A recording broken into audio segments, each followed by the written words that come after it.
Oriental Rabbanim of yesteryear were on the 5th of Cheshvan. That's Hey Cheshvan, naturally we say in Hebrew, is the Hilula of a really great Moroccan rabbi. His name was Rabbi Moshe Berdugo Z'tl Libracha. He was also nicknamed the Mashbir. He was a really great rabbi, born in English year 1679. He passed away in 1730. He would become the head of the Jewish court, as we say in Hebrew, Adin, a Rosh Yeshiva, and the rabbi of the synagogue, Knesset, in Meknes. I believe during, let's say, the start of the 18th century in of itself, respectively. So let's explore some of the highlights of the great rabbi's life. So as we said before, he was born in Meknes, and he came from very great heritage. His father's name was Rabbi Avram Berdugo, and his mother happened to be, I believe, the sister of Rabbi Chaviv Toledano.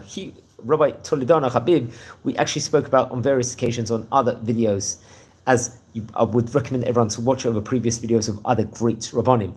He was, I believe, Rabbi Chaviv Toledano was the head of the Jewish court at Meknes, and he learned under his auspices for a significant period of time. He also learned through the auspices of Rabbi Yosef Bachtit, who happened to be another great rabbi. I think he was one of the judges of the city, Dayan inside the ear, as we say in Hebrew.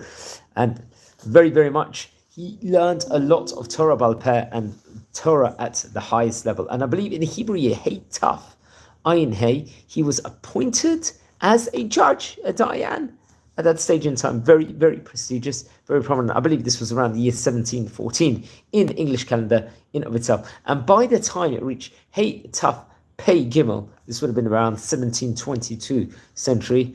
I think his uncle passed away, Rabbi Moshe Toledano.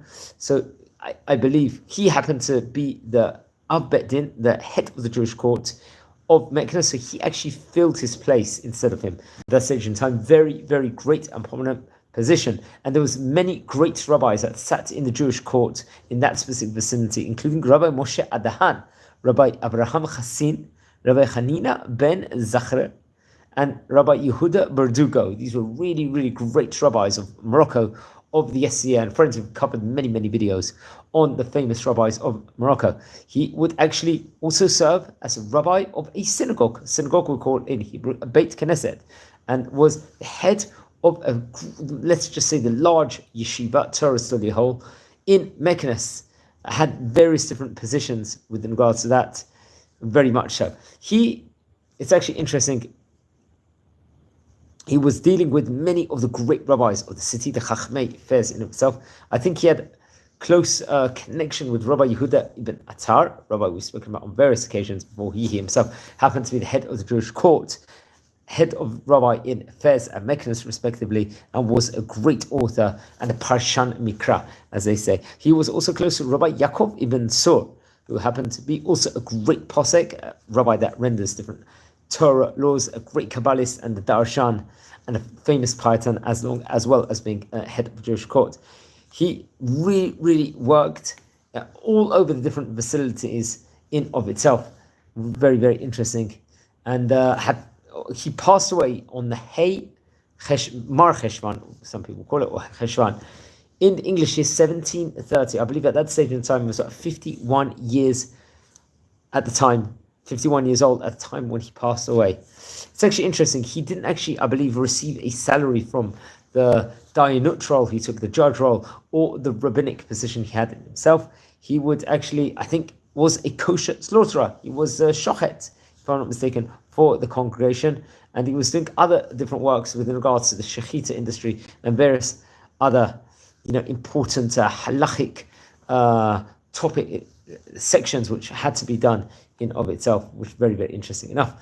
As we stated before, he had a very close relationship with Tar, if I'm not mistaken. He himself, obviously, we mentioned just before, what a great rabbi he himself was actually in the Morocco territory. I believe it's interesting, and many people, he would employ various different shechts, or as we say, butchers, to carry out kashrut tasks, which was that throughout his life. And he was really much there for the entire congregation of Meknes in of itself. He really, really did a huge amount of work. Now let's explore his family life, the great rabbi's family life. Rabbi Moshe, it's actually interesting, he came from the dynasty of the great rabbinic family of Berdugo, as we've mentioned before, many various occasions, of the city of Meknes and Rabat. I believe his grandfather or great-grandfather was Rabbi Moshe, also who himself, and he actually, I think his great-grandfather had the nickname Rabbi Moshe HaKadmon. Very, very interesting enough. It's reported over that he had 4 daughters and a son. I think it's actually interesting. One of his daughters was Rabbanit Blida.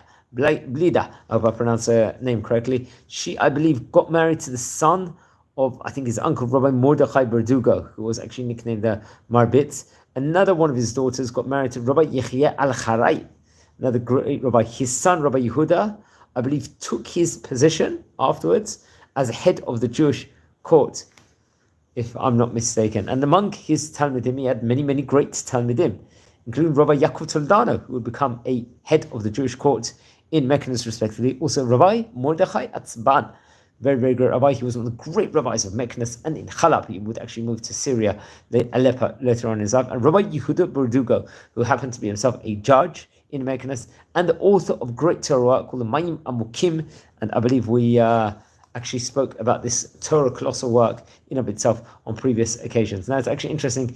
Many of his drashot, I think, got printed at one stage in time. I believe, if I'm not mistaken, I think it was after his passing, and I think it was maybe printed through his son, Rabbi Yehuda, which, if I'm not mistaken. Okay, so included was a book, the Divrei Moshe, which was a shut. It was a Shelot and Shabbat, question and answers book. I think it was printed on various different occasions, and I think Abbat Shalom, this printing great Torah publishing house, would actually print it later on under the name Torat HaMashbir. Then there was another great book, the Rosh Mashbir, Shtei Chalakim, Bet Chalakim. Chelek Aleph was based on the Shatz, the Talmud Bavli in of itself, and the Chelek Bet was on various different drashot.